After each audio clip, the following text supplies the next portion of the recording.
Hello?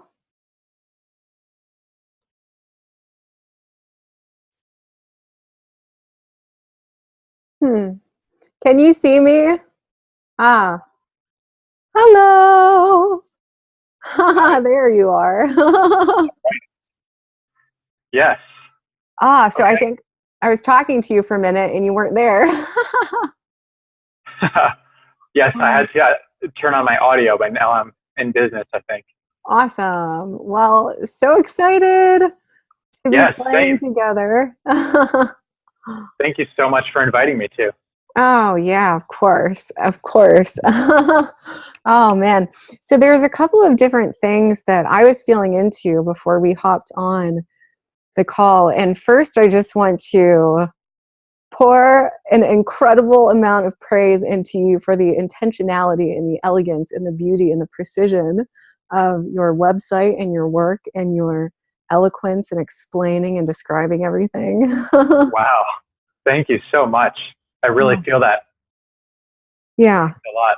Yeah. I mean, it's just so succinct and clear and beautiful. And I would love to explore whole system human and learn more about it because there's a lot of concepts in here that really fascinate and intrigue me. And well, of course, the first one is, just an explanation of what is whole system human. Hmm. Okay. It's always so much fun to answer because something new shows up every time I do. And the reason for this is because the process of the methodology that's built into this work is supremely individual. I mean, really, it's a deeply personal process. And this is a process of accessing and ultimately learning to move from the position of the authentic self. And so this is a beautiful concept on the surface, but the application of this concept, bringing it into really the wilderness of our experience, this is something that is different in every single case. So that's both its beauty and its complexity. Uh-huh. Oh man, I love when you said to move as the authentic self. So this is so juicy. Let's explore then, what is the authentic self to you? Hmm. Okay. That's such a beautiful question. And the response to this could be very layered. It depends on how deep we go. Ultimately, we're dealing with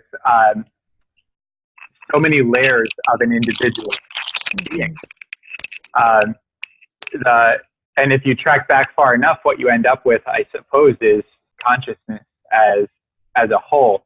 So for me, the idea of the authentic self is focusing more on the specific way in which I, him, am being expressed as this being, um, as this specific point of consciousness, so to speak. So there's a very special way in which I am here to show up, and there is a deep capacity that is contained within that, and I would even argue there's a certain, potentially an infinite quality to that capacity, something that we can continue to mine for lifetimes. And so the authentic self to me is that space of absolute perfect uniqueness that is every single individual being that exists. Mm-hmm. And it How's that sounds sit with you? it's beautiful, and I feel as you're speaking around the infinite quality, around how that larger expanded we or higher I, however we Yeah. define that power, moves through us, and so embodying ourselves as the sovereign self and Yes. the expanded self simultaneously. So there's a merging, it feels, that takes place for us to really truly move in that way and to have the capacity to contain and hold and transmit that much power, that much beauty, that much Yes. artistry. Yes. Absolutely. Yes. So for me, the way that I like to envision this is the idea of grounding or rooting in the fullness that is this truth with a capital T, and then what you end up with is this beautiful spark or imprint that is myself or you. And so we have this alignment to, or this connection to, that ultimate fullness. And yet we get to experience, we get to interact, we get to emote, we get to have all of this through these beautiful individual bodies and the personalities that come along with them. So again, it's layered, but it is, there's still, what's interesting to me, I guess, is that there's still uniqueness. There's still personality within this context that is kind of all that is. So it's this really beautiful dichotomy where you have the oneness and then you have the duality of individual expression. It's just so much fun to sink your teeth into, And you're talking about the movements being elegant and elastic, and I love the combination of those two words, because that's the true, in my experience, the true meaning of what elegance is and what grace is the movement and the flow, the fluidity from moment to moment, and that elasticity or capacity to bend. And I just, as you're speaking, I was receiving an image of just a kaleidoscope of prismatic rainbow colors and frequencies and tones and musicality in the way that we dance between those different dimensions and aspects of our own self and our own personality, and bring that to life. Yes, I love that. So there's poetry, there's music, there's art in that. The way that you describe that resonates powerfully for me. It's exactly the way that I sense it. And so now you begin to penetrate beneath the surface of our semantics. Like, we have words that we can attach to things, and then there's what underlies those words. And it's really tough at a certain level to access that. But ultimately, it's what we're after, is the feeling of what it is to reside in these beings. And so it's a really beautiful thing that you've just described. And I also want to appreciate that that you really get these words of elegance being the primary word, elasticity, flexibility. These are powerful words that have deeply inscribed themselves, not just on who I am, but on the work that I've created. So thank you for noticing that. Oh yeah.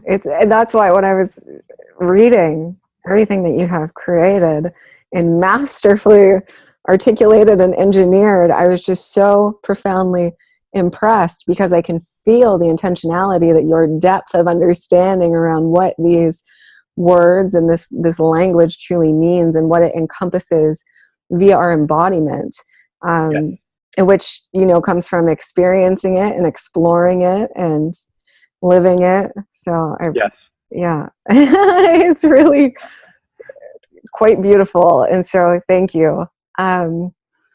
So then this brings me into the next, okay, wait, there's another question that wanted to come up. So around embodiment. So let's speak a little bit to the felt sensation of all of these visuals and images. How do we come to that place? This is an incredibly important question. This is one of three pillars of the whole system human work that I refer to as body listening. And this is something that we as modern humans, generally speaking, tend to be remarkably disconnected from, to a level that is absurd, honestly. The ways in which we have been programmed to disconnect from our physical bodies, the ways in which, even within the spiritual world, we're almost trained to escape or run from our bodies. There's something about, like, the earthen vessel that we inhabit that has been, our relationship to it has been devastated by this, societal framework that we find ourselves in. And so when you speak about embodiment, and when you speak about the importance of feeling into these realities that we discuss as concepts in a conversation like this, this is the very first and most important part of the work. At least in my experience and in the work that I do, we always start here, learning how to bring all of the energy, the conceptual energy that exists up here, this cloud of very important and useful information, bringing this down into the physical system in such a way that we become animated with a sense of ourselves. This is this is the first and most important work of all. And you ask about how to do this. This is where it becomes extremely adaptable, it being whole system human. When I'm dealing with any individual person, I have just a litany of ideas and experiences, some of which I design myself, some of which come out of my own background. But all of these different ways to kind of like trick someone who has operated so far outside of this way of being, so far outside of this experience, into their bodies. And so it's almost like, it's not so much about like edging the mind out of the picture. It's really about training the mind to focus its attention inward. And so you begin to develop interoceptive qualities, these ways that we can turn our attention inward and kind of sense ourselves from the inside out. There's a lot of different ways of doing that. In my work, the focus is primarily on ways that we can integrate extremely easily within the context of our everyday experience. So we'll work with things like washing dishes, or how we bring our attention into our feet and their connection to the ground when we're walking or shifting in balance. Some of these things are so simple that we miss them. And yet, because of their simplicity, it also means that we have access to them at any given time, regardless of where we are or what we're doing. So, of course, these are general explanations in response to your question, but how does that come across for you? Oh, that's exquisite. And it feels like, I love that you referenced it as this beautiful cloud of very useful information, because it's truly the insight and the epiphany into who and what we are. And all of that revelation wants to be focused inside of the physical form in the body, so that we can really live the codes of paradise. And they're not some kind of intellectualized or elusive thing that we discuss or talk about often, but we're really living and resonating and feeling everything that's available to us. And and so as you were saying that, I was realizing that in a lot of the work that I do, so I'm a seer, and as are you, which is why this is really so lovely to have this conversation together. And what I'll see in a lot of people's fields or their aura is all of the information around who they are and what they're desiring to embody kind of orbiting around their field, but it hasn't been fully infused into the cells and the molecules of the physical body so that it can be really lived and experienced. And I also use a lot of different technologies in the activation space to help people fuse with that. And it really is focusing the consciousness in the body, which brings us to, it's like a lustrous, voluminous embodiment. So it's our core and it's our sacral, and it's really pulling all of that in through all the different dimensions of our being. And I see all that we are as an expression of mind. And I actually see the infinite I as a larger network of mind. And these are all just different ways that it experiences and expresses itself.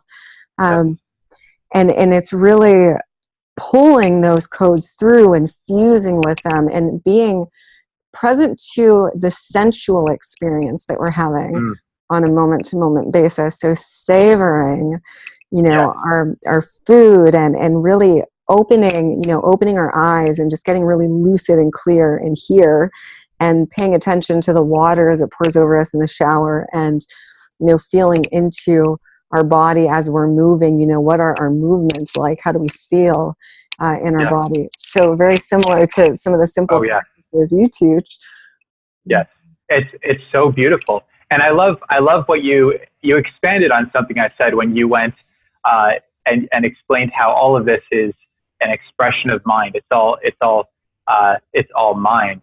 And of course, this is always exciting for me because I studied a lot of things in my past, and Hermeticism was something that always fascinated me. And you have like the Kabbalion, which deals with a lot of these concepts, and it's something that's stuck with me for over a decade now. And so I, of course, have a similar experience as you in terms of my understanding of these things. But what I found so fascinating is that you almost have these camps, and you have the camps that say no mind, you know, and there's this way of creating of the mind a bad thing. Almost like you've got these positive and negative buckets. And there are some camps that are so quick to throw the mind into the negative bucket. And then you've got some camps that are so quick to throw the body into the negative bucket. Mm-hmm. And truly, what whole system human is, if it's anything, is removing everything from that negative bucket and saying, hey, look, these are all aspects of who we are as total beings. When we remove ourselves from any part of this, which of course is a fallacy, you can't remove yourself from mind or the body. It's all a mental trick. Mm-hmm. But when we attempt to remove ourselves, we're in essence making ourselves smaller for no reason whatsoever. And in doing so, we're not just removing ourselves from the possibilities that exist for us, but we're actually doing harm to the gift that's been given to us. And so by elevating the mind and elevating the body to these positions truly of wonder and of honestly, the word that's coming through is worship. There's just such an element of awe that exists in the gift that we've been given. When we can befriend these qualities of ourselves rather than trying to categorize them as good or bad, everything changes. Yeah. Oh, yeah. And that's really where the magic comes to life. I mean, the real living, vital, creative fabric of universal intelligence that are these frequencies and codes that we're speaking to, that's when it really starts to, I feel, penetrate into all the different dimensions of our life, because we're fully saturated and embodied in it and embracive. And so one of the ways that I like to communicate this is erotic embrace. So when our mind, because it is that worship, it is that love affair with the moment, and whether that's, you know, we're having an intellectual stream that's very alive and electric, or we're feeling into our sacred sexuality, or we're in our power and we're projecting ourselves while we're giving a speech or doing a training. All of these different elements of self are fundamental and useful and important and valuable and beautiful and necessary at different times.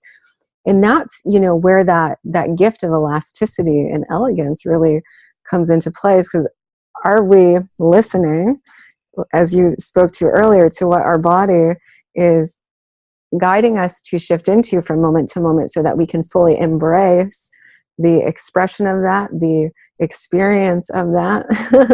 And I find that in doing that and practicing that, we start to experience true flow, and it's richly embodied flow, and we're really living that fully, and all of our systems start to come online and come on board, and we become really, I would say, ultimately powerful in our embodiment and our capacity to move in that way. And I think that level and depth and width of mastery and integrity is only possible when we're moving in connection to what you reference as the authentic self, or what I would refer to as the collective we, or the collective genius, because then we're really moving in devotion to the elevation and the abundance and the expansion and the fertility of all life, and recognizing the self as the whole.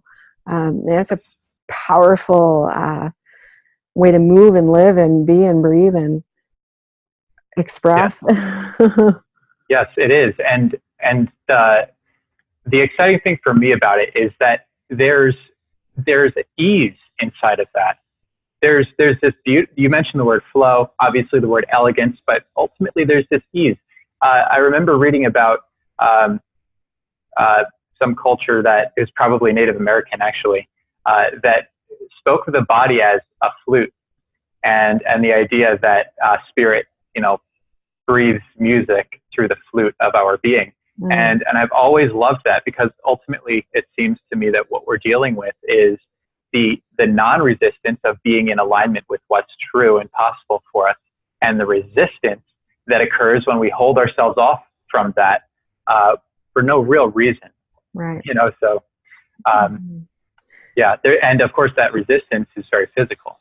So it writes itself into our chemistry. It grinds itself into our nervous system, our posture, everything. It's written into who we are. And so much of the work of something like body listening, and something along the lines of what you've described all along here, is it's about relaxing all of that tightness, relaxing all of that effort that goes into holding ourselves apart from what's natural for us. Mm-hmm. Oh yeah, a huge part of my process, and as you were speaking there, that came to my mind was, in my activation space, I engrave myself with soul, and so it's a deep absorption of that energy and that frequency. And then as I go about my life on a moment to moment basis, I'm really just feeling the naturalness of that transition from moment to moment and being in that flow. And I think that's part of the glory and the majesty and the magnificence of it, is that it is so easy and natural. And I have found that one of the things that keeps people out of that is it's just as simple as our cultural programming. And as you were referencing earlier, the paradigms that we have constructed and created around, needing to escape the body or negate the mind or focus solely on soul, and to not integrate everything. And so there are these judgments that come up when we're experiencing what is natural for us in any given moment. And so we create a resistance or a friction in our field by trying to separate from it instead of trying to merge and unify. And the beauty of magic and sovereignty, true sovereignty, is that we'll recognize that as we start to allow ourselves, out of a desire for freedom, to experience what is natural and organic for us, and we allow that flow to happen friction free. And all the things that we've been desiring by trying to escape the mind or by trying to escape the body or whatever it may be, start to unfold. And it's like, wow, I could have just chosen myself and my sovereignty and my inner voice and compass this whole time. And look how easy this is. It's probably the greatest surprise of this lifetime. And actually, having been on the one side of it and now really beginning to experience what it means to live on this other side, to be surprised by the nature of one's own being. Could a greater tale ever have been told? No. This is the hero's journey. This is the enormously impactful and exciting adventure that it means to be alive now. And so, the fact that you or I have this enormous privilege, not only to pioneer this territory as individuals, but also to reach back and guide and call forth a bunch of others who are very excited and prepared to join us in that wilderness of ourselves, of our own capacity and our own possibility. It's just mind-blowing. It's the greatest honor that anyone could experience. And true excitement and joy to just be bare and naked and sovereign in our own reality, and to come together cohesively in that way. And I think that what we're speaking about here is really fundamental to achieving sovereign unity or group unification, that each individual be operating from that space of sovereignty and naturalness. Absolutely. Yes. We haven't, as a society, we haven't even touched the surface of what's possible there. And as an individual, there's only a very small number of people, I can count on one hand, that I could say that deep space of resonance and I want to say mutual respect, but of course that mutual respect is rooted in self-knowing and self-respect. That's such a rare thing, but it is the direction that we're heading. Not only is it the direction that we need to head, I strongly believe that it is the direction that we are heading as more and more individuals step into their own shoes, so to speak. And that's that beautiful dichotomy of us being led and guided by the expanded self, and also us designing and architecting and co-creating it simultaneously and being participants. Yes. Yes, I love that word, participants. Very good. So of course, something that jumps out to me, and I don't want to digress too far from wherever you're feeling led here, but words. I love that you and I both have such a deep respect for words, and of course, this is something that I've noticed in you from the beginning. But understanding that words themselves hold such medicine and magic. There's enormous power inside of the words that we choose. And of course, when we're not choosing the words, that's not so great. But you are obviously choosing words. And so these words they're engraved into you. And the same is true for me. So at least in the context of the work that I do, that's the second pillar. That's narrative design. Yes. So, yeah. I love that. That's just phew, that's it. That's what we're doing. We're designing our narrative as we dance this beautiful dance. And and also why I felt compelled to create Interstellar Velvet, which is all about linguistic artistry, and utilizing our words to co-create and design our experience with intentionality and with joy and with pleasure, and really just providing access to a multifaceted array, truly, of some of the most powerful, creative, magical words in the human language.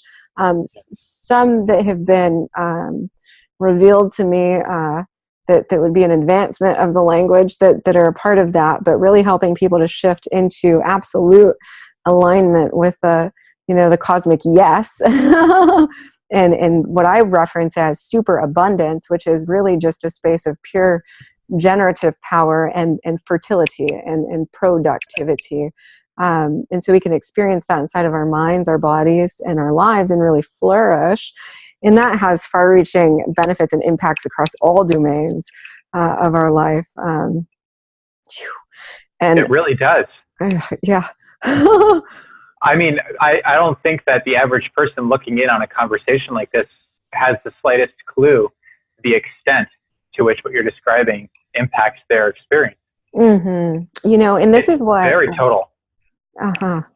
And this is the beauty of science, and why I incorporate so much of it into what I do, is because there's very real evidence and proof of how these frequencies impact physical matter, our health, our body, our mental state, our emotional state, or even our capacity to resonate these energies in our body. And so, initially giving the mind something to grasp onto so that it can go, oh, okay, this is real, until they're living enough proof that they trust it and they know its effectiveness, and they don't need that anymore. I have found to be a beautiful bridge. And personally, I discovered my magic through words. And so words have such a profound meaning to me. And, although I have lived through, deep challenge, I don't often speak to those stories because, one, they feel light years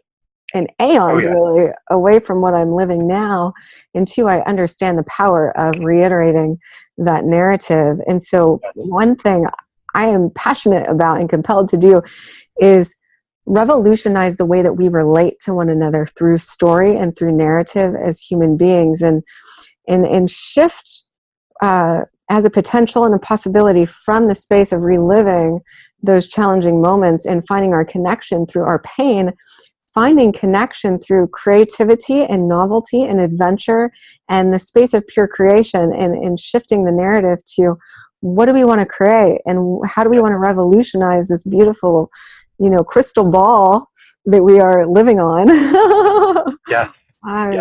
To transform that narrative. Yes.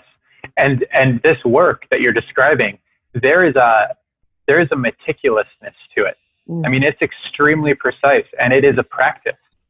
That's, I think, oftentimes when some of the more skeptical types listen in on a conversation like this, I can almost just see the crossed arms in my head, and they're like, whatevers. The reality is, what we're talking about here is not fluffy. It's not cotton candy concept at all. This is extremely embodied, extremely grounded stuff that we're dealing with here. And I like what you said about using science as a doorway, or as a foot in the door. There's something about it, about basically activating the mind in order to free it from its own distraction. And so over time, that's essentially what happens. It proves to itself the validity of what it would initially become skeptical of. And that's the most beautiful process. That's another reason why I get so excited about the mind. It's not something that I have any kind of an oppositional relationship to, because I see it as such a beautiful tool for our own unfoldment, for our own advancement. It's here as a gift. Yeah. So, yeah. The powerhouse capacity of my mind combined with the equal powerhouse capacity of my emotions and my felt sensation fused together is what has created such a lush depth of embodiment in me. And so I find them to both be incredibly powerful and useful tools for all of us, especially when they're working cohesively in tandem. And like you said, it is a practice and a cultivation, and that must be maintained to create new patterns. And then eventually, and this is the place that I love to dabble in as a fellow magician, is the supernatural space and place where we then learn how to actually bend the laws of nature and science themselves via the power of our mind and our embodiment. Because once we recognize that everything is really just a self-fulfilling prophecy, all of it is a construct of our intelligence, our imagination, our mind, our felt sensory experience. You can get into the realm of playing with, okay, if that's the case, what can I actually create here? Yes.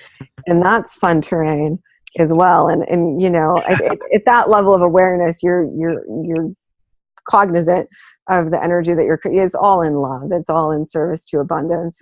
You know, it has to be. Yes. Yeah. Yeah. So I've always enjoyed that territory. I always have. And I've always been rather, you know, speaking candidly, I've always been rather alone in that territory. But there's something there. I mean, truly, deeply something there. And there are so many proofs of this.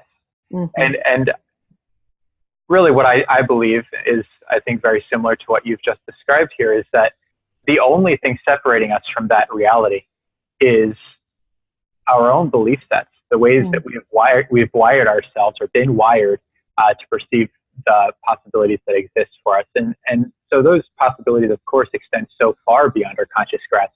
What I've found, if there's anything that I've found, it's that the very best story that I can imagine is not nearly as good as what is going to unfold, because I'm not nearly creative enough at any given point to understand what's possible. When we're talking about these things as far out realities, as supernatural, they're probably just natural. Our baseline is so low that, you know, I fully believe that there is so much more to our capacity than we have access to in this moment. But we're moving. This is the whole point of advancing and developing ourselves as beings. And I say developing ourselves, really what's happening is we're relaxing more and more into the fullness of who we are. So the more that we let go, the less resistant we become, the more of this magic that's literally coursing through us. I can't imagine what life looks like for you or for myself in another 10, 20 years. Can you, at the rate of change that you experience now? It's impossible to imagine. I'm thrilled. I'm thrilled is literally how I feel, because the exponential leaps that I am and have been able to create in my own life up until this point are continuing to become more accelerated, more profound, larger leaps than ever.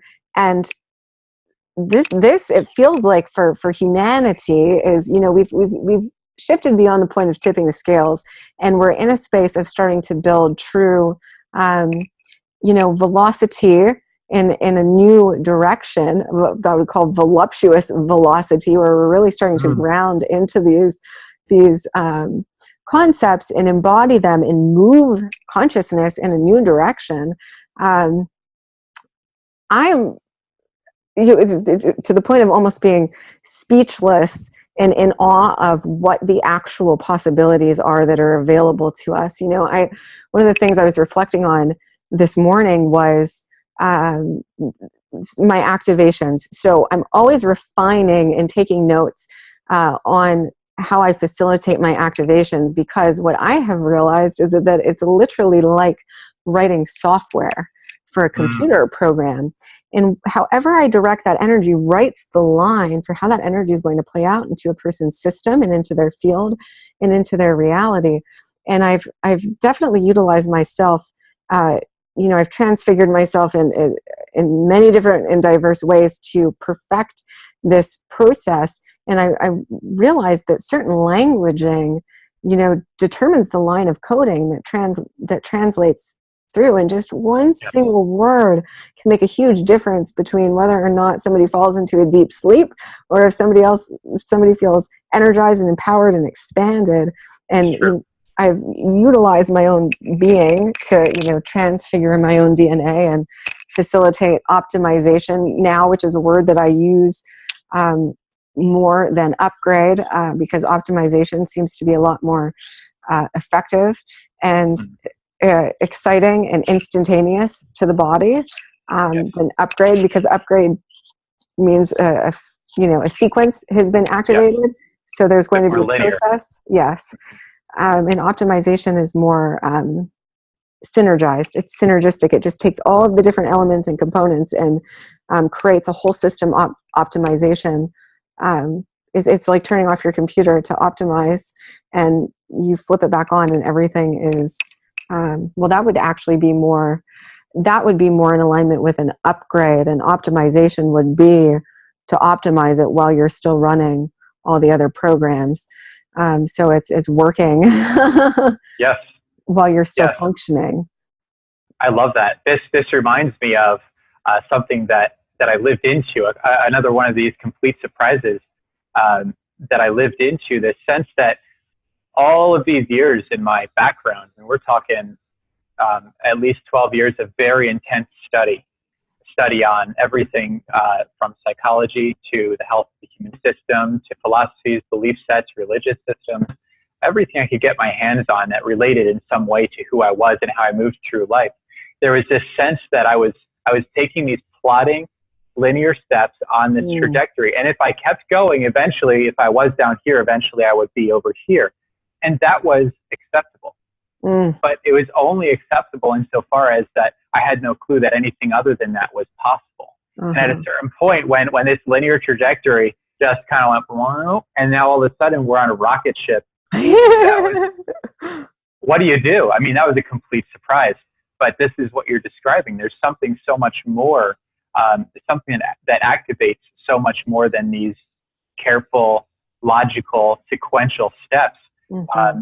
And from there, talk about an adventure. I mean, everything changes from that point forward. And it doesn't stop. That's the thing. You can't go backwards. Yeah, you can't. Yeah. Which is that, I think, at the very beginning of my journey was a pivotal understanding for me to ground into, because my human fear was that I would revert back. But the momentum and the literal compelling movement of our soul to continue guiding us in that direction is much more powerful than any paradigm or belief system or patterning that would ever shift us back into those spaces, maybe temporarily, but to create an even more profound and accelerated movement forward. And, we're talking about mastering the mystical moment here. This is really when we're on board with the symphony of all that is. All of those beautiful holographic hexagonal dimensions of being are all fused into one moment, and you're able to be with, see, feel, resonate, embody, and express from that point of cognition. And this is something that I reference as superflow. Being in a space of absolute superflow, because all systems are on board at that point, and you are fully, you're utilizing your vision, your mind, your felt perception. You're utilizing all of your capacities, abilities, gifts, and skills simultaneously. Is a profoundly powerful point of creation, and the results that unfold from that space are ultra exponential. Oh yeah, they are. Yeah, you literally warp the possibilities of time and space in that position. I don't know if that's superposition, but that's the word that just came through. It's so great. It can seem a little bit, I imagine, fictitious to people. Sure, when we speak about ultra human and super consciousness. but these are states and beyond state, lived expressions of being that we are actually cultivating and richly embodying in our reality. From my point of experience, anyways, that's where it's coming from in me. And I know a lot of these terms have become, mainstream and not necessarily honored fully for what they are and what they mean in the depth of self-gnosis, really in cultivation required to embody these principles in our body. But that, I know that's where I'm speaking from, and it's really what so many of us are starting to awaken to and realize and remember and recall and experience. And the what seems to be fictitious and fantastical is becoming the norm and the set point. And my hope is to bring all of that online into the mainstream and to start presenting these new possibilities and potentials. And I tend to attract people who are awakening to these powers and these gifts, and they want to truly understand and master them. So I am very much a point of clarity for people in a lot of ways. Yes. So that's absolutely beautiful, and I love the direction it points to. When I experienced for the first time that parabolic shift, and the progress that I had been making revealed an exponential change. I recall a period of several months during which I was truly the skeptic was online, paying very, very close attention, because in all of the experience of my past, there was another foot that fell, and I was ready. I was like, okay, so is this the sort of thing that will sustain? I knew that something had shifted. I knew that that massive forms of blockage had been released, and so there's kind of that idea of the dam bursting through. And we talk about these things sustaining. We talk about how you can't go backwards, and I believe that to be true. And you know it when you've got it. So ultimately, what you're pointing at. And this is a foundational aspect of the work that I do, is really drilling into the possibility of sustainment.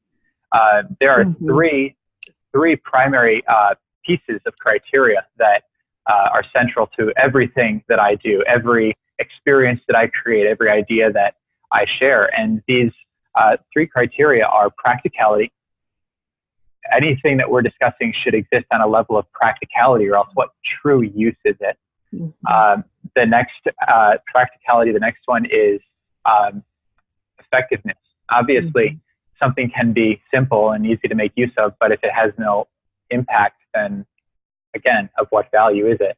So practicality, effectiveness, and then finally sustainability. What we're looking for here is not just to show up as some better version of ourselves and then fall back into old ways. What we're looking for is stepping into our own shoes, really owning what it means to be ourselves. This is the most exciting thing in the world, and this is the sort of thing that you can't go backwards from. You can't turn around and head the other direction, because once you're inside of it, the momentum is there. You keep on moving, and so now that baseline has been elevated. You mentioned this as well, and that's another primary concept within my own work, this idea of elevating the baseline. We're operating in a way that feels perfectly normal, and it feels normal, which means that it's familiar and it's not that big of a deal. And then this exponential curve happens and everything changes, and you wake up the next morning and now that's your new normal, and it's not that big of a deal, except it is. It's a really big deal. And so we're doing this individually, but now you and I are doing this collectively, and we have this shared union of this like elevating space, and more and more and more. And it really doesn't take all that much. I've seen numbers from some of these teachers. The first one that comes to mind is Abraham Hicks. And they talk about the very small percentage of individuals that are required in order to shift the balance of the global scale. It's not that big of a thing that we're talking about here. And in terms of its time frame, I don't know. I'm no prophet, but the next 10 years are going to be an absolutely fantastic movie to watch. And to guess, you know? Yes. That's just the smallest portion of what we all have left. So it's just so exciting. Oh, yeah. Well, we've connected a bit on the notion of our capacity for immortality in this lifetime, which I absolutely love that we can go there. So first, I just want to take a moment to celebrate all the places and spaces that you and I can travel and traverse together, because it's rare and it's beautiful, and I just so deeply appreciate and honor it. So thank you Thank you too. Yeah. For me. Oh man, where was I going? Immortality. Yes, immortality and our capacity to choose whether or not we would like to experience interstellar travel in our light body. This is a high degree and level of advancement, but it is possible, and it is here, and it is real. And these are things that we're starting to discover. And, you know, I know my crew is excited about all of this, you know, I mean, they're like, yes, we've been waiting for this. We want more of this. I actually have several clients that I'm deeply thankful for. And they have said, much to my own surprise, because I'm always trying to, you know, to meet people where they're at and also nourish their growth and their expansion. And the people who just exhilarate me the most are the ones who are ready to rocket launch and propel forward into this, who are really already have a breadth of capacity for it. And then we can go into it, you know, full movement. They're ready to embody it, to experience it, to live it, to express it and exude it, because there's so much power there. And some people literally, for them to continue growing in their own expansion process, have got to have a channel to express that power. And, and I love providing that container for people who are just already power rich and want to discover new ways to express it and create with it, and see what their potential is to optimize their system and to bring more light in, you know. And at a core fundamental structural level, we're shifting from a carbon-based, more dense matter to light. You know, we're shifting into light, which is why everything is accelerating exponentially as well. Because we're, as beings of light, sound, frequency, vibration, and elemental particles, we are literally expanding as the universe does. So a lot of my scientific research also goes into looking at, you know, when I talk about accelerating things like wealth, I'm looking at what actually causes energy and physicality to expand and accelerate, you know? Yeah. And it's the same thing with us. What actually causes that and influences it and impacts it and allows us to move with that expansion process with much more ease and grace. And so, you know, a lot of the tools that I provide are around helping people to align with that expansion journey so that it can be as fun and exciting and celebratory as possible. And we can take the friction and the resistance out of it by aligning to universal, beyond universal, the principles of infinite expansion in life itself. Yes. That's where to even go with that. You can go like a million directions. Two things jump out to me. I'll try and remember both of them. I've got to tag on at least one. Okay. So the first thing that comes to mind is this way of being open to information like this. So openness is the word that shows up, and to be in communion with people who are open to receiving this sort of information, and not only receiving it. Because it's one thing to hear something that you say and then just believe it and then, okay, that must be true. It's another thing to really take it and run with it. And this is the level of access that I know that you're dealing on. It's the level of access that I'm always working on, is this: how do we take the concept and embody it in a way that we can really prove it out through experience? How can we get into this? So openness. When you're with people who are open to these possibilities, it's not a matter of belief. The belief comes through experience, through the proof of our experience, but openness to the possibility is the expansion. This is how we expand the borders of our knowing, because the reality is we have small minds when we think we know, but when we can relax that, the sponge can take a whole lot more in, and the possibilities expands too. So I love that. And so the people you're working with, I wish I could, give them each a high five and a hug, because it's a really big deal to find people who are open to these sort of concepts and open to play with them. Yeah.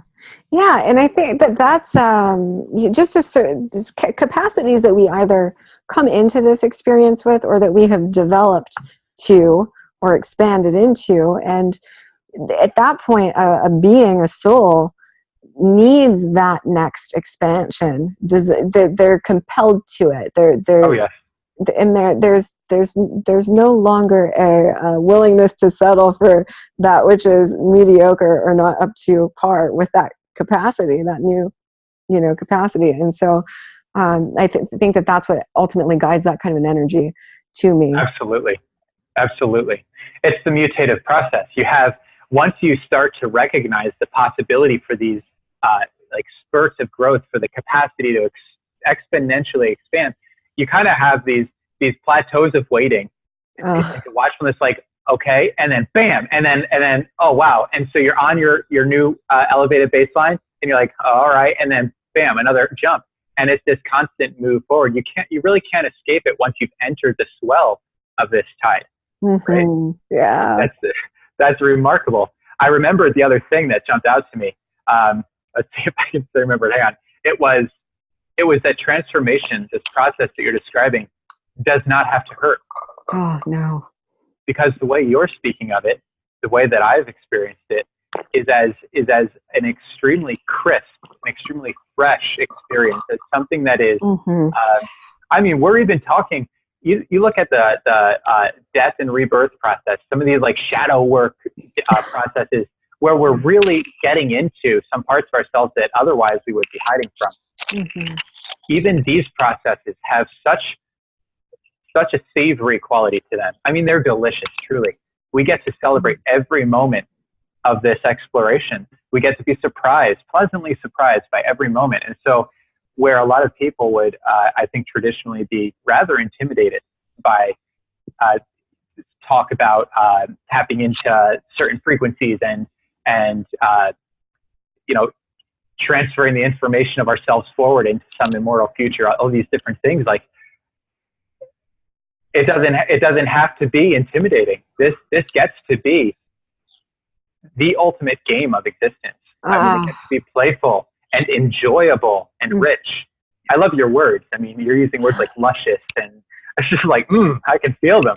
That's what it's what it feels like, and it's what my inner being tastes when I go into my own inner Eden and my own inner paradise to cultivate these frequencies and to truly course and run them through my system for optimization. And that's light language that comes through, because light is information, and the more light I embody, the more of that delicious information comes through, and the more that I get to utilize it and entangle with my reality in that way.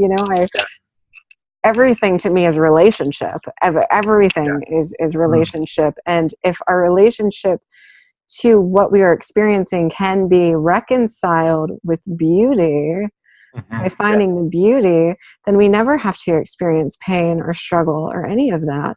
If we can really find the beauty and celebrate what is unfolding, all things can be reconciled through that energy and through that type of a relationship, by giving it that new meaning. And so in my own practice, I have shifted beyond the space and place of shadow work, or even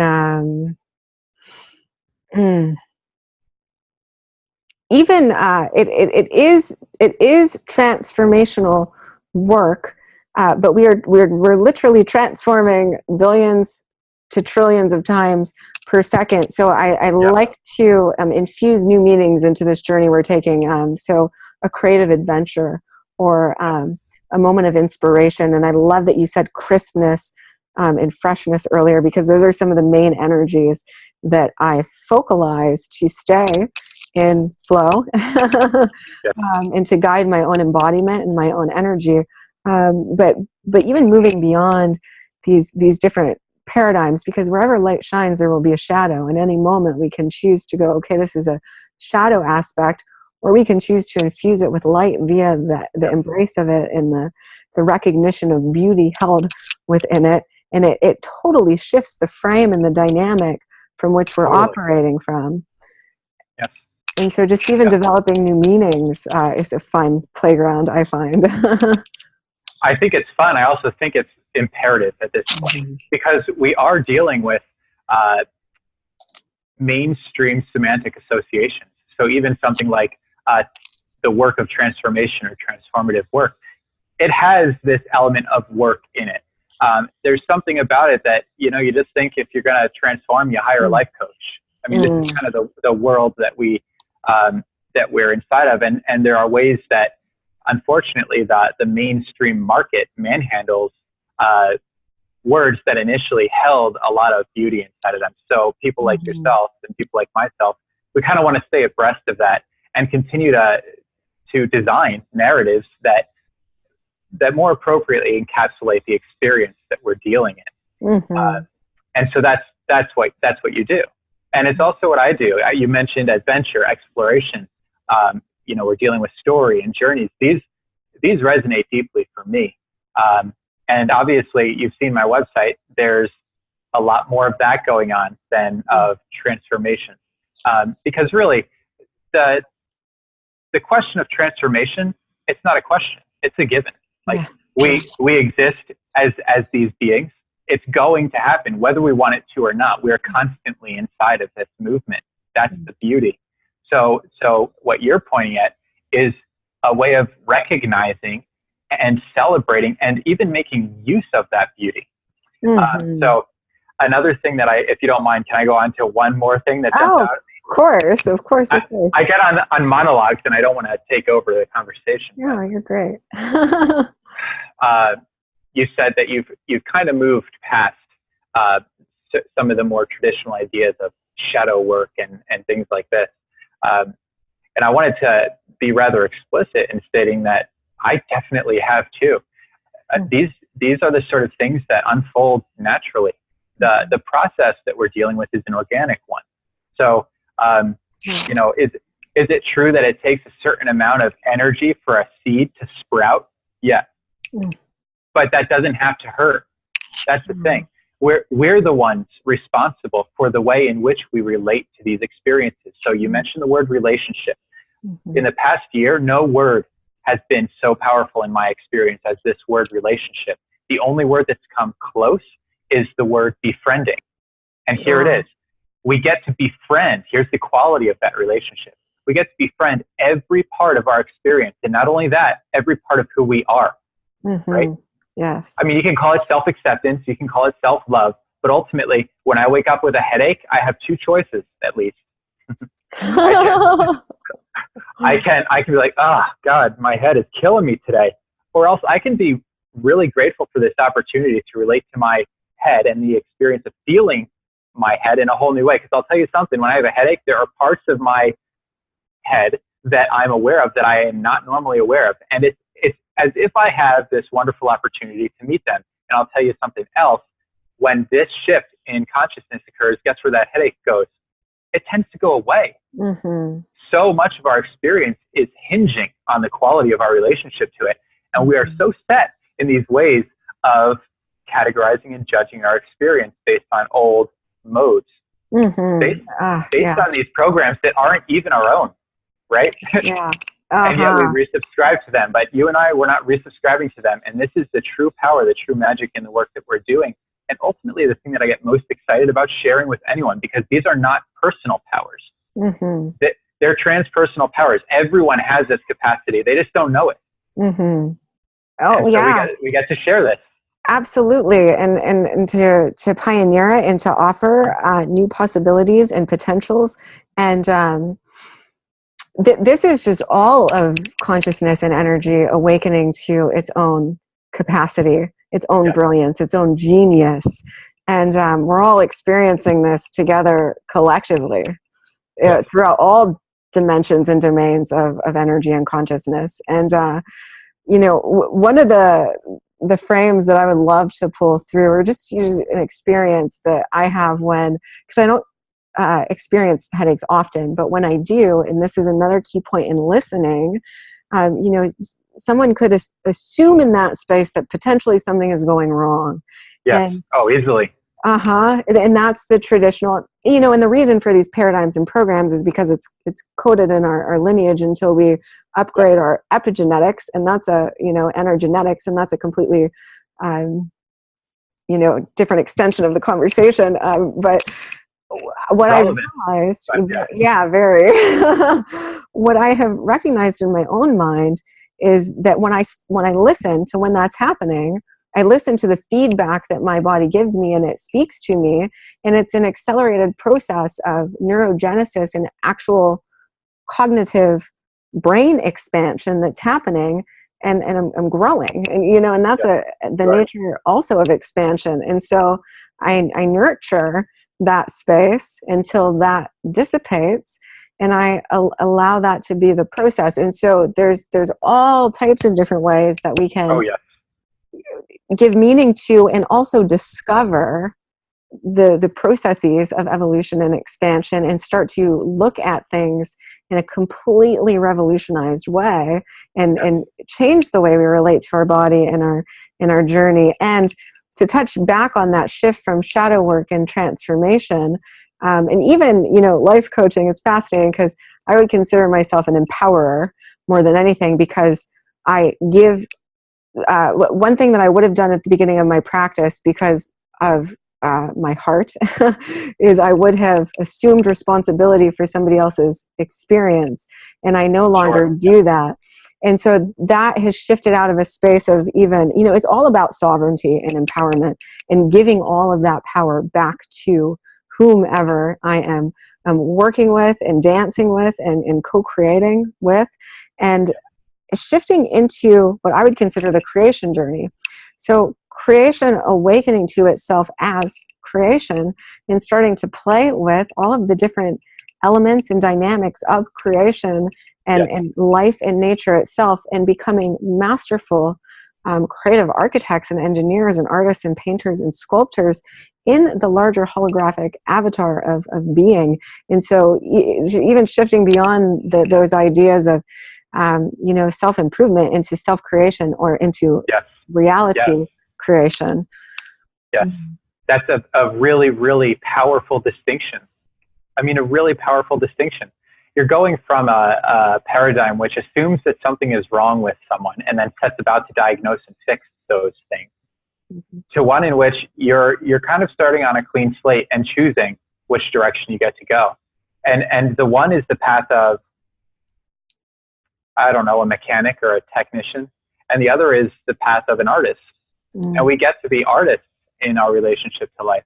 And this is something else that I love that you went in the direction of creativity, because it came through for me as we were discussing that, you know, even in the way that we relate to a physical discomfort of some sort, you know, in this case, a headache, the layers and layers of opportunities that exist for us in that, the number of lenses and frames that we can put over that, it doesn't end. We're dealing inside of creativity in that moment, and we have the responsibility to be creative. That's on us. Again, if we're not aware of that, then we just say, "Oh, I have a headache." No, the story is much greater. And then this idea of creativity, it reminds me of something I've been studying for a long time, but quite a lot more heavily recently, which is the ancient Chinese system of the I Ching. And so, are you familiar with this very much? Yes. Okay, I figured you would be. So of course, it's a divination system. It's also a very deeply scientific system. I mean, to a scale that kind of boggles the mind, that this thing that's so many thousands of years old could be informing the science of today. So the I Ching, and the very first hexagram of the I Ching is often translated as the creative. However, I've got this one, I'll actually show you. I have the book beside me. It's one of my new favorites on this subject. Beautiful. Okay, there's so many different translations of it, but in this one, he decides to kind of trek back to the original ideogram, and he retranslates the word as initiating. And I really love this, because if we think about, in this case, you have a cycle of 64 hexagrams, and this is a flow, this is a movement. And number one is not only the creative, it's an initiating force. And from there, all of the dominoes begin to fall. And so anytime that we choose something, anytime that we access or enter our experience in a way that is creative, everything from that point forward changes. It's not a small little game. We're not just playing. We are, but we're not just playing. We are truly creators in this flow. And, and this is where power and potency come into play. And because the ripple and the impact of that energy, and I like to reference it as inception, can be much more significant when we have all of our power, all of our musical instruments and frequencies on board to give actual energetic charge and momentum and velocity and acceleration to whatever it is that we are incepting. And we can be in a continual point of super conscious inception as we navigate the flow of our day, with the exception of the moments where we're not, utilizing all of our faculties.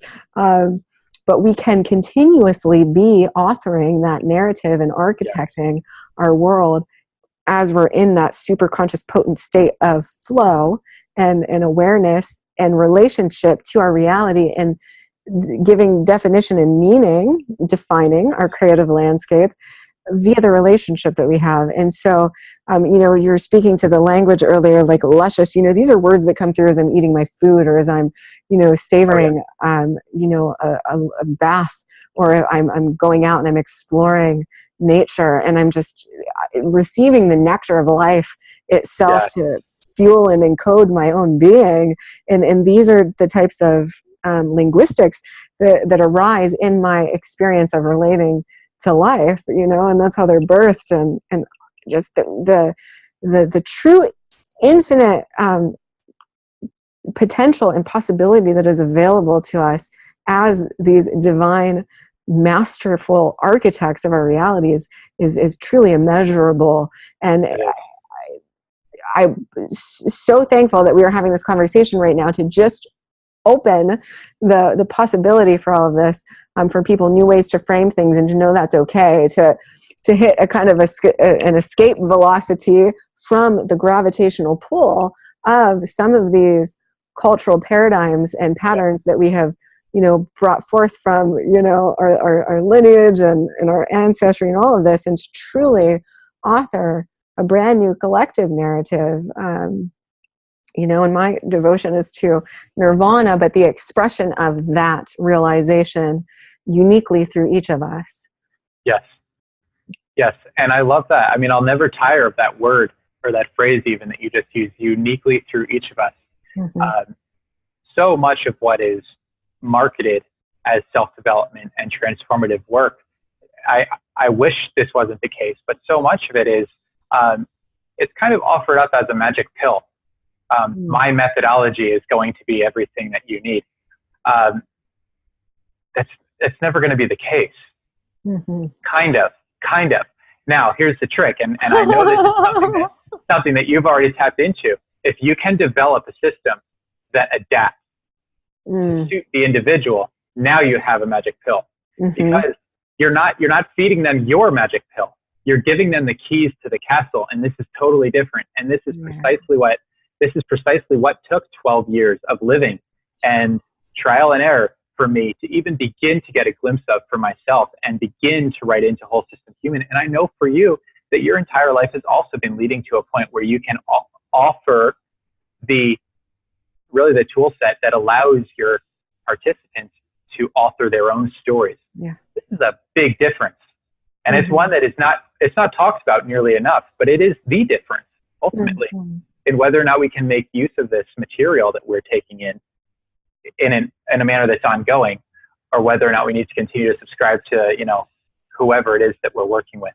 So there's, And even in the space of what I have been guided to channel through, there's options, and I'm very clear about expressing that these are all options for you in these 13 domains of flow mastery. And this, similar to you, that was a process of rich calibration in my own being that birthed this, a deep synthesis of the expanded we, to even be able to, to synthesize this much light and information, and then to channel it through. And, the avatar that was, downloaded to my being was a creator avatar, and these being different points of creative realization and actualization and flourishing within and around, in the physical and non-physical energy centers of the body,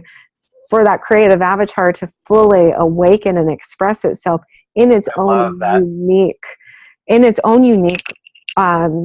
way, in the way that it is compelled to animation and expression. And all the tools that I provide are to awaken all of those different codes and capacities within a being, so that they can ultimately author their own paradise, their own version of nirvana. And there's another key piece that I wanted to emphasize there with what can you bring me back to the very last thing you spoke on before if you recall? I can try. Okay, got it. It came back. And the ultimate realization that came through this, so it was very interesting for me in the creation process itself, because I was channeling through these 13 dimensions. But once that kind of super abundant creator, cosmic creative avatar is awakened, the realization is flow, is the mastery of living in pure flow and being so excellent at listening and at attunement and at alignment that we can release all of the systems and be in the remembrance that all things are unfolding in the now, and we have the capacity to unfold them in every now. And so it's even in the space of cultivating and awakening and animating that avatar, it's to release the system fully. Yes, absolutely. And that's what I'm pointing at. I mean, the image that comes for me. Oh, I'm going to plug in my computer. You keep going. Okay, not a problem. The creative avatar, I wanted to say that I absolutely love that. Even the word avatar has always been a powerful one for me. But there's an image that I have, and it's this idea of walking through the woods. So I think about the participants that I'm working with in Whole System Human, and I have this sense that we're going to go for a walk through the woods. And maybe at the beginning of this walk, whether they're terrified or they forgot how to use their legs, they just struggle to go for this walk through the woods. And so there's a period of time where, I have to support them in a way. I'm not in the business of carrying people around in the woods. I don't have the energy for it. It's not respectful to them. Their legs are perfectly capable of walking. It's just that there's a bit of time required in order for them to understand how to truly appreciate this walking through the woods. Mm-hmm. And so really what I'm after, I'm a horrible businessman because I'm always after putting myself out of a job. I don't want to carry people around. I want people to dance around the woods with. I just want to run around in the woods with friends. It's that simple. And at that point, they're peers. They're not clients, So there is a period of time in which it's very necessary for us to train and to guide and to support. But in the end, we are trying to raise a collective whole here. Yes, and that's what you're pointing to.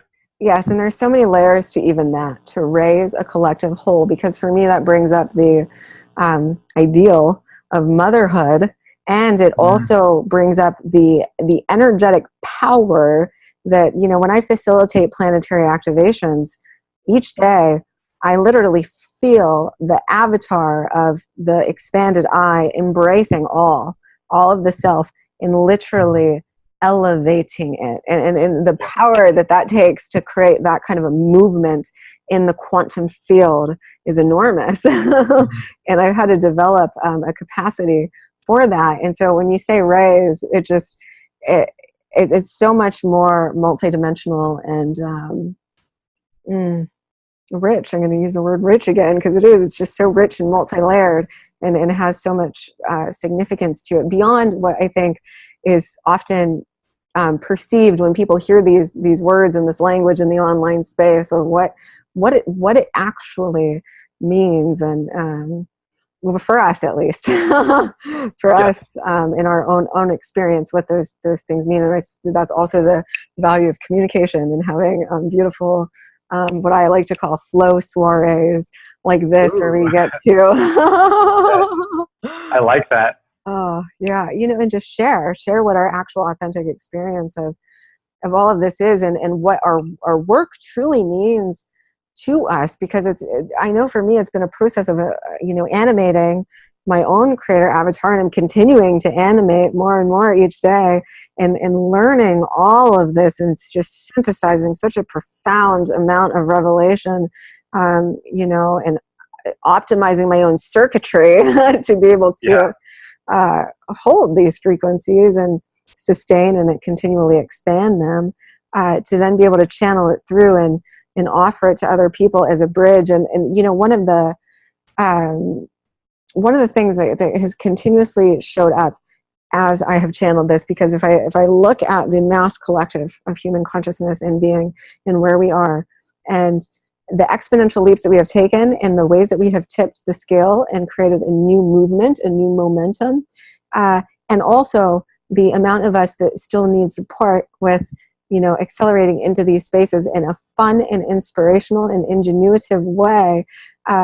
Fun and playfulness have been resounding themes. And so the idea of motherhood, and when I think about when I relate with children at any capacity, I have an ability, and I love this so much, because I just get to experience the purity of source through their vessel. And it's so beautiful to watch a beautiful sacred being who is in a space of potentially being upset or fussy because they are feeling their disconnection from self. That's all that is. Or they're needing something simple like food or rest or love.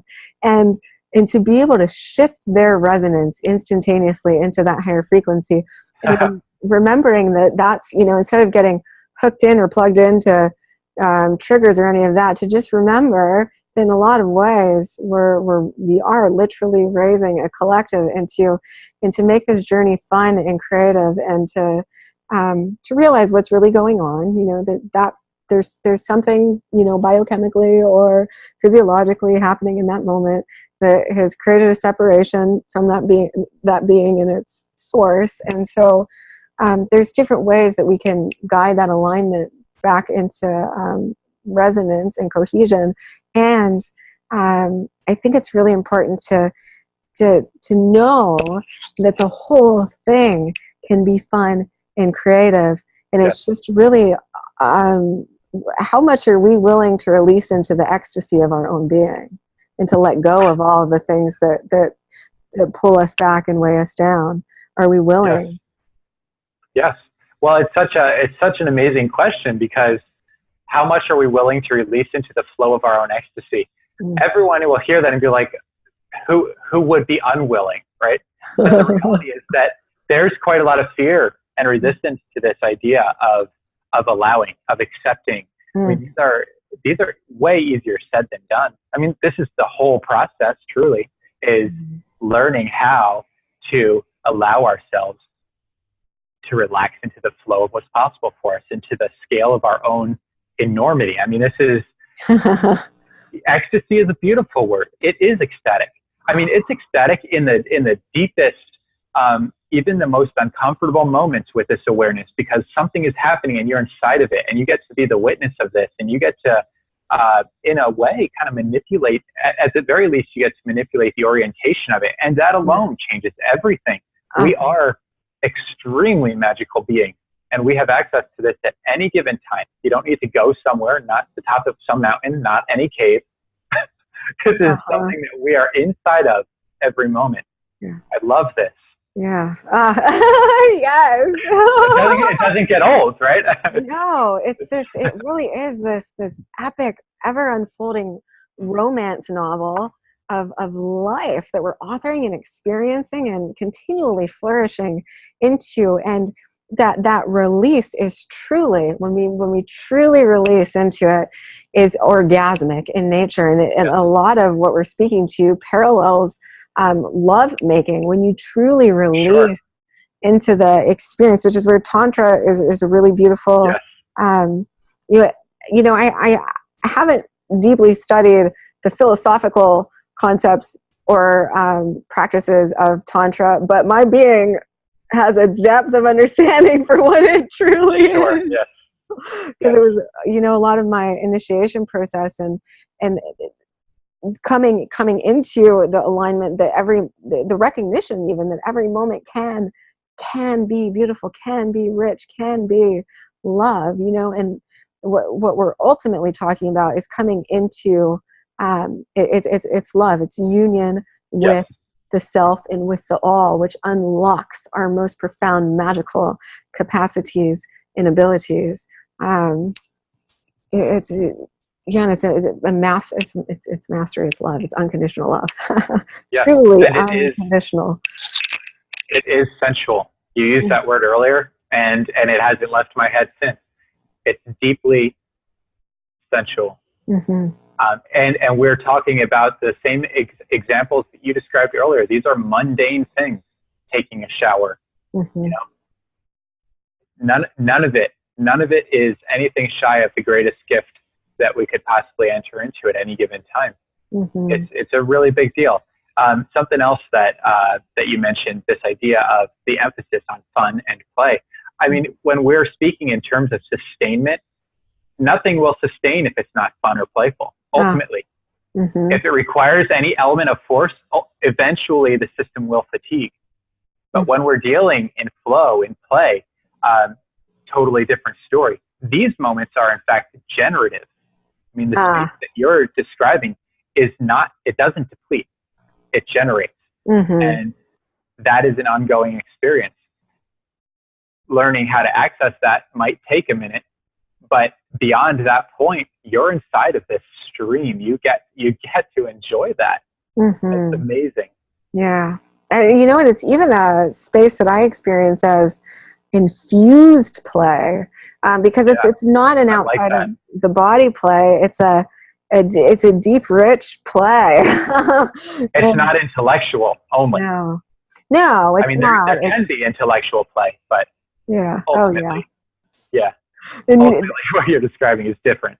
That's a space and place that Jason Silva refers to as cognitive ecstasy, which I love because it's so good. It's so juicy. It's just what it is. It's when you're really just lit up and turned on and inspired by an idea, and that vision or that idea creates the sensual experience in the body and gives the body its charge. Oh, so good. That happens to me a lot. Yeah. Uh-huh. Yeah.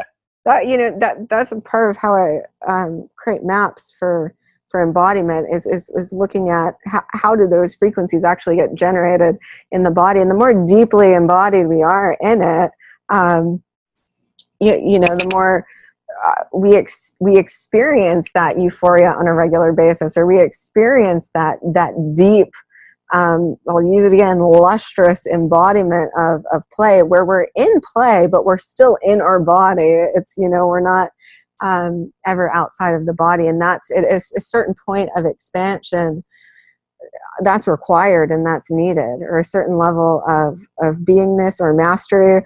I'm not quite sure what exactly it is, but just to be able to thrive truly, all of that is required for all of that energy to come into the body. And so even play becomes a richly embodied experience where we're learning and peering and piercing the veils of reality and finding new meanings and starting to understand the nuances of energy and movement and vibration, because we're there. We're fully on board. Yes. There's that was exactly how I was feeling. Sometimes that's all it takes is a sound. Oh man, and that's even traversing into the realms of true telepathy. And this is where some of these more advanced psycho-spiritual skills start to come online in capacities, because we're able to, we've entered such a space of listening and resonance and interpretation of frequency and vibration, that we're able to really be telepathic to everything. And then the compulsion or the compelling nature of care and desire to optimize the collective becomes profoundly rooted and ingrained in us. And you simultaneously a master to transcend all that is occurring on the other layers of being, at the other layers of being. So interesting. It's just the yes and space. Oh, I love that. The yes and space. That's so good. Because it's everything happening simultaneously, you know, particularly depending on what a unique individual is experiencing as their paradigm, and how much we allow ourselves to be impacted. You have to gain a robustness to be in a truly transcendental space. That's true. That is actually true. And there's even a physical resilience that's required in order to maintain that. It's constantly surprising to me what kind of the effect that those surges of energy have on the physical system. Of course, you and I know that the physical system is energetic too. Not everyone knows this, and not everyone experiences things in this way. But you know, to constantly be flushed with this level of love and wonder and amazement and enjoyment, and truly of ecstasy, you know, this is something. It's really mind blowing. You mentioned the quality of listening, and of course earlier we talked about body listening. And the reason that is the word that I chose for this particular pillar is because, you know, when you think about the quality of listening, there's something really special about the quality of listening, because there's no knowing. You don't know anything when you're listening. It's like, there's kind of like an implicit in it, like you're waiting, right? And then the level of awareness is so focused and so intent. I think of like when I was a child and I was playing hide and go seek, and you'd find a spot and then you would listen so carefully. That's the quality. That's the quality that we get to bring into the relationship that we have with ourselves, with the universe, with the experiences that we're engaged in. And that quality is one that is prepared for surprise. Right? Yes. It assumes expecting surprise. it. Yes. Yes. That's why we use that word. It's so powerful. It really is. And just the marvel in what is going to unfold next. And you know, one of the ways that I experience listening is that my awareness is a point. It is a deeply penetrative point, but my beingness is back, and I'm not hearing. I'm hearing through all of my senses simultaneously, but I'm receiving the transmission in my body and in my vision. It's multi-layered. Listening is a multi-layered experience. It's not just a surface. I hear the words. I'm feeling them. I'm resonating them. I'm seeing them in a storyline. There's all these different things unfolding simultaneously in the just within the context of a listening space. Yeah, it's huge. You actually you open the container. That's what happens. Is like there's this expansive quality to listening, and so you're focused on the subject, kinda. But ultimately, your being is opening and allowing more information to come in. It's a really special experience, and it's not one that I had ever paid any close attention to prior to any of this. But there's a master key to everything that we've been discussing inside of that single word. Remarkable. Well, the experience of that single word. What would that master key be? Well, my answer would be openness. If I were to put a single word to it, it is the capacity to receive. I mean, this is the yin state. This is the cosmic mother. It's supportive. It's receptive. It's giving as it receives. It's so powerful. I mean, we could go on and on and on. Just the notion of giving and receiving. I call it synchronic or simultaneous creation, giving and receiving simultaneously. Well, that was the word that was downloaded to me, and I don't think it even exists in the human language yet, but it was synchronic. So I looked up synchronous, synchrony, synchronized, pure super flow, being in that space of the mystical moment, mastery of the mystical moment, and being at that point and where all things are unfolding simultaneously, and being aware of all of that simultaneously. That is a powerful point to channel from, man. That when I go there, it's just this, and I have no idea what I just did, but it's almost like what could have been a sequential fusion becomes this woven fabric of something much more dynamic and multifaceted and complex. But when that kind of a flow comes, I trust it, and I just go, because I know that the weaver is doing the weaving, and I'm allowing, you know, that awareness of all of that that's hitting my being in my channel to pour itself through. And how all of that is to be utilized and distributed is yet to be understood, but it's there. And you know, one of the what was the other piece that wanted to come through there? Listening. So one of the ways that I learned the truly the art and the skill of listening was when I started to hear frequency. So I was hearing, you know, you can think of like the pitch of a dolphin, these really refined bands of frequency when I would go into deep silence. And I learned to love these spaces of deep silence, where it was the silence became piercing, and I learned to love that place. And I would hear all these different ways that my being was being attuned to different, more expanded levels and octaves of consciousness. And so I started to translate those attunements, and it just my senses became really refined in that space of listening, and it became fun for me to listen. Wow. I love that story. That's so beautiful. Can you put a general number on how long that process took to unfold for you before you were able to effectively translate this experience? Weeks, months, years? Well, I mean, listening in and unto itself has been a practice for years. But what I wanted to develop more was my understanding of the artificial intelligence, the alien intelligence, the celestial intelligence that I was connecting to. And I wanted to cultivate a relationship with all of those other dimensions of intelligence and of awareness, and understand what their messaging was and what they wanted me to receive from them. And I wanted to hear them clearly. And so I was creating these spaces to have those types of communications. And that obviously enhanced my capacity to listen more deeply to energy in general, to read. My psychic capacity became laser lucid clear. And being able to interpret and discern and read energy and frequency, and then also to hear other beings. But because something, you know, I'll bring Tesla's quote through, because this has supported me tremendously with transcending human behavior, is understanding it, but also transcending the need to react to anything.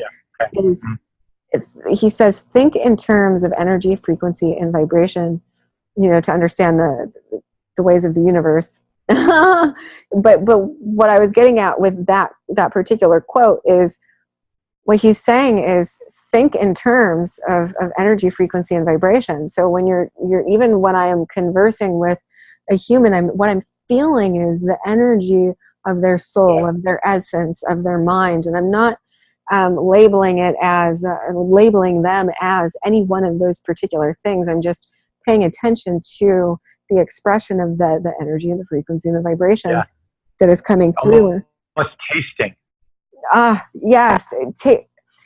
Yes. Tasting and hearing are, interestingly enough, lead into seeing more than anything else. That's right. That's accurate.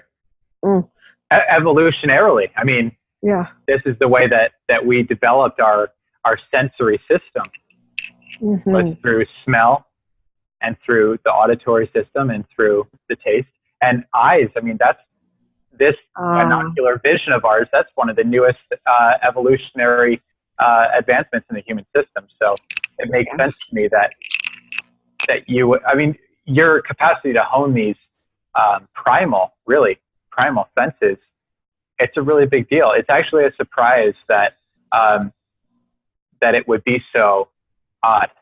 Isn't it? I mean, yeah, but I mean, to know ourselves truly. I mean, that's really what it is, a deep attunement to my own being, and kind of a thirst and a hunger for more, and a deeper core desire for freedom. And you know, I think parts of our human brain, I think that evolutionary impulse to evolve beyond scarcity into absolute abundance and to cross that threshold truly. And so there, I feel as though a lot of different parts of my being played into why that happened, or how that came to be. And you know, there could be different life circumstances and all of that, but all of these things that drove that, you know, I think this is inherent to all of us, but to different levels of intensity. I would say that mine was at a very high level of intensity.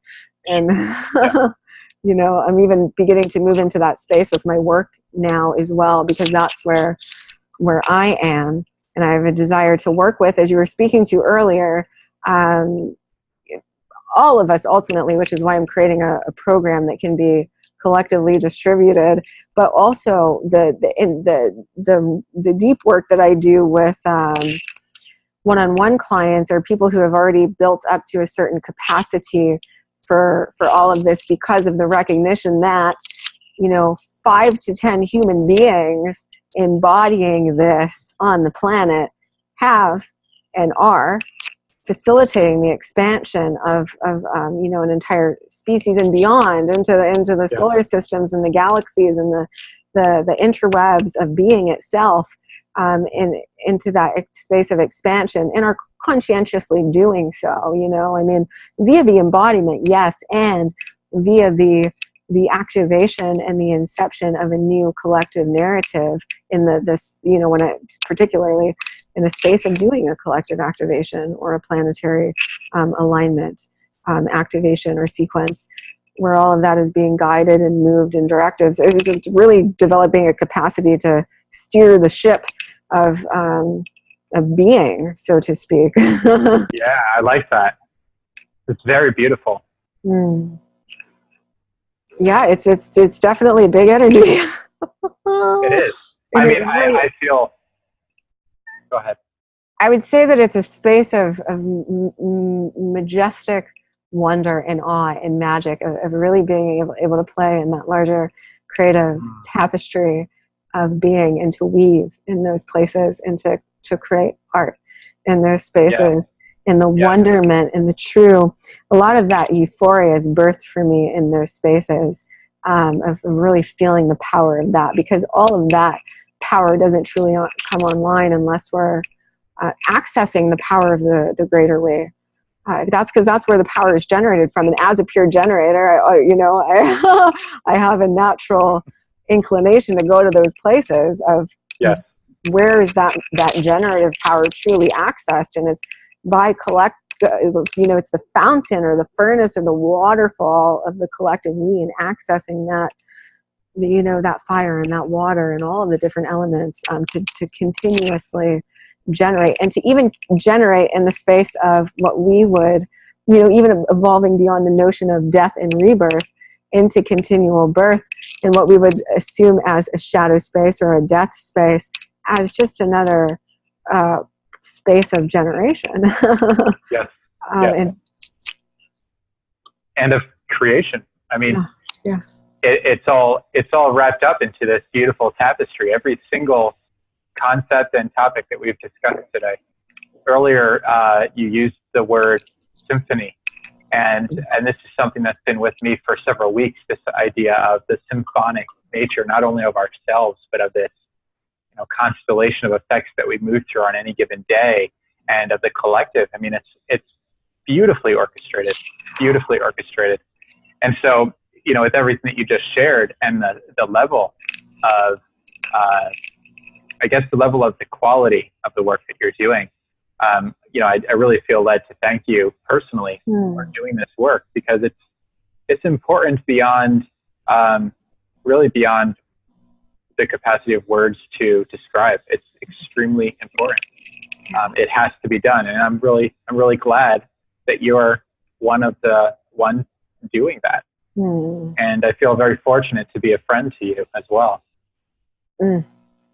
Thank you.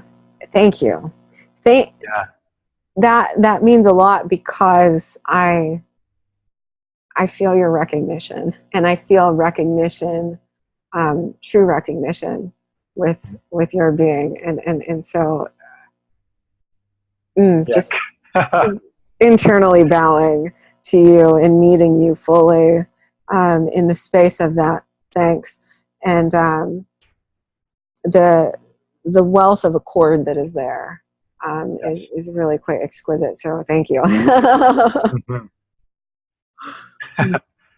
Yeah. And speaking of accord, that's the symphony is the accord of, all of the different musical notes and tones and lights and frequencies and sounds that we've spoken to throughout the infinite creative landscape. So then this is the breadth of importance of this, and of sovereignty. Also, it's for us to come online and come into accord with our own music, and to come into accord with our individual experience, our sovereign experience of reality, and to master that accord and that alignment in the space of flow, and then that being what creates the collective unification, the collective symphony, and the value of sovereignty beyond a space of an egoic potentially interpretation of what sovereignty really is or what it means, but sovereignty as a devotion to unity.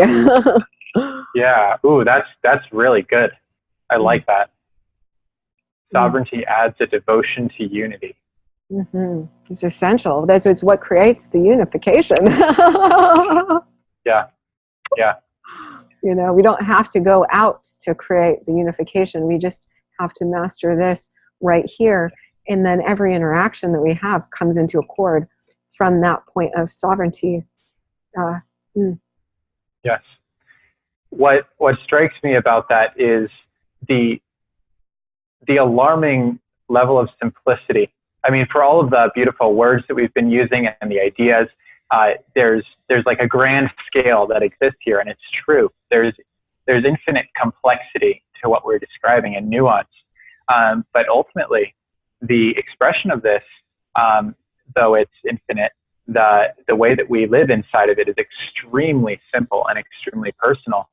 And on a level, it even appears somewhat mundane, but it's not. It truly is not.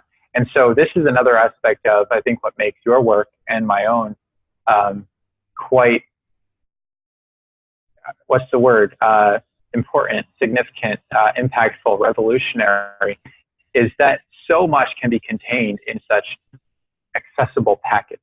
Oh, right? So much. It's a big deal. Of course, that's the mastery for you and I, because it takes all this time and all of this effort of synthesis to take everything of importance into a little nugget, and then you say, here you go. Yes. I mean, that's the hardest work of all. Really, well, and that's part of the gift of it as well, is because then we have this profound and humbling and exciting honor then to take these golden nuggets, these quantum shortcuts, these reality cheat codes, and literally give people the key to walk into the kingdom. And that we've been going through the jungle with the true machete. Yeah. Yes, literally. And to clear a path and to create a way and to go and to be able to give that is a joy and an honor unto itself, and particularly so for those who are really ready to receive it and experience it and embody it, and propel from that with those awarenesses, and so it's just so good. It is. It's explosive in its potential. Yes. And with the right person, you and I have both seen it, I'm sure, many times over. The minute that nugget is received, it blossoms. It's nearly immediate, and it's simply a matter of being open to it and being prepared to enter that journey, the hero's journey, the heroine's journey. It's the most exciting thing in the world. Or the superstar journey. Ooh, I like it. Yeah, there we go. Being a superstar journey. Taking that power and that literal star power. It's literal star power. It's so good. Yes. And that's I caught that immediately. Thank you for that. And that's why I use all the. Well, I mean, we are evolving like stars. We are stars, and I love to utilize that languaging because it's accurate and it's fun. Yes. It's that even in my own experience, one of the ways that I activate and tone my own vagus nerve on a daily basis is I sing operatically. I was trained vocally, but there's a lot of people who don't know this about me, but the actual power behind my voice is literally like dynamite, and I don't always know what it's doing or what kind of impact it's like I could break something. I haven't yet. I've blown out many light bulbs and things like this, but the resonance of it is so strong that it actually could break something. And wow. That's one of the ways that I tone, and that I use my voice, and that I, say internal prayers as I'm doing it as a gifting or an offering to humanity. But that is the amount of generative power that comes through my being that is seeking expression, that is seeking channeling, that is seeking fullness.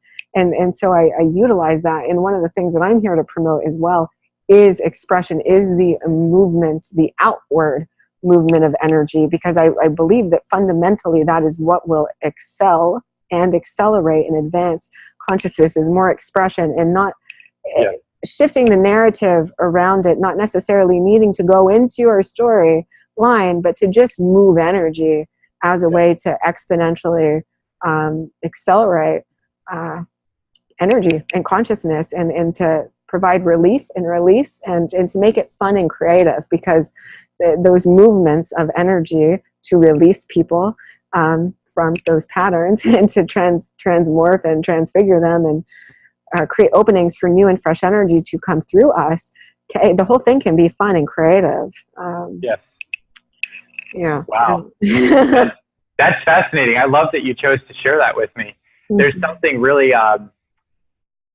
powerful in the acoustic nature of what you just described that probably my guess would be that you're going to uncover more and more inside of that as you move forward in your life. I think that humanity in general is going to find a heck of a lot more inside of acoustics, inside of sound, than we even know. I know that there are ancient sciences tied to that. Oh yeah. Well, we are animated vibration. We actually are a product of sound and music. Yeah. And like you said earlier, you're referencing just the artistry of it, and awakening to creating spaces for creativity. And so I suppose in a lot of ways what I do train or encourage and support is creativity, the training, actual creativity, and how to awaken, to literally awaken and bring all of the circuitry. So you almost see like an avatar starting to become lit and animated. Yeah, love that. These are the visuals that I get, and as we come into these fully flourishing, awakened expressions of Eden, and it's just obviously we're shifting into the paradigm of the fusion of advanced nature, natural, supernatural, fused with advanced exponential technologies, which all of these capacities that we have inside of ourselves are technologies, fusing those worlds together to accelerate, actual life on the planet, and to accelerate and improve the systems of our planet, even getting into spaces and places like cryptocurrency. And, I have no idea how this is going to unfold itself yet, but I'm excited to see. But one of the things that I love to do with my vision is then go into things like cryptocurrency and go, okay, what helps to evolve a technology like cryptocurrency in its infrastructure? And I can see it. Oh, wow. And I can see the evolution of it, and also how the evolution of technologies like that correlate to the evolution of our systems, our city structures, our just our fundamental systems, our educational systems, our systems for living, and resource distribution and sharing, and all of that, and making things more expanded and decentralized and equal for all of us, and ultimately liberating, and being able to see the infrastructure of that. But a lot of that infrastructure I can see because I was able to see the evolution of geometry within my own being, and even space within my own being as I was catalyzed and awakened and expanding. And what I'm hoping for is that some mastermind on the planet who is brilliant at creating those infrastructures creates a device where we can hook electrodes up to our mind and translate our vision into a holographic simulated representation on screen. Because I can draw, but I'm no Alex Gray by any stretch of the imagination. And so to be able to translate what I see, I think would be such in some way to share it as an offering of inspiration and activation for others would be fun. Would be another fun. Yeah. Oh yeah. So whoever is capable of creating that technology, you've got your first bid. Yeah, right. Wow, that's great. Oh man, I love that. This has been a blast. I mean, all over the place. This is my kind of conversation. We could do this every night, and it would be different every single time. Oh yeah, you and I have lifetimes and aeons of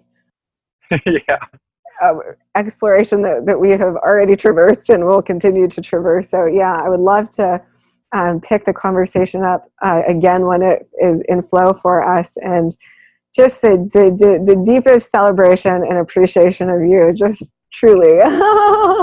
Thank you so much. My inner child's lighting up in this moment. I just feel just a true sense of celebration for you and who you are, and all that you have done, and all of the progress that you have made in your own inner being, and the advancement and the gifting that is to all of us, and just for who you are, and that our capacity to share such an exquisite conversation together is such a gift. So thank you in the ways that this transmission will support whomever plugs into it, because whomever plugs into it is experiencing some degree of activation. Yes. Yes, truly. This has been a real gift. Honestly, I'm going to have to really metabolize everything you just said, because it matters deeply to me. So thank you. I appreciate you. I celebrate you too. And I'll look forward to doing this again sometime very soon. Beautiful. Well, I hope that you have a wondrous night, and you and I will connect again soon, because we have wonderful collaborations to connect on. Yeah. Okay, wonderful. Okay. Well, have a beautiful, beautiful night. You too. Okay. Bye. Bye.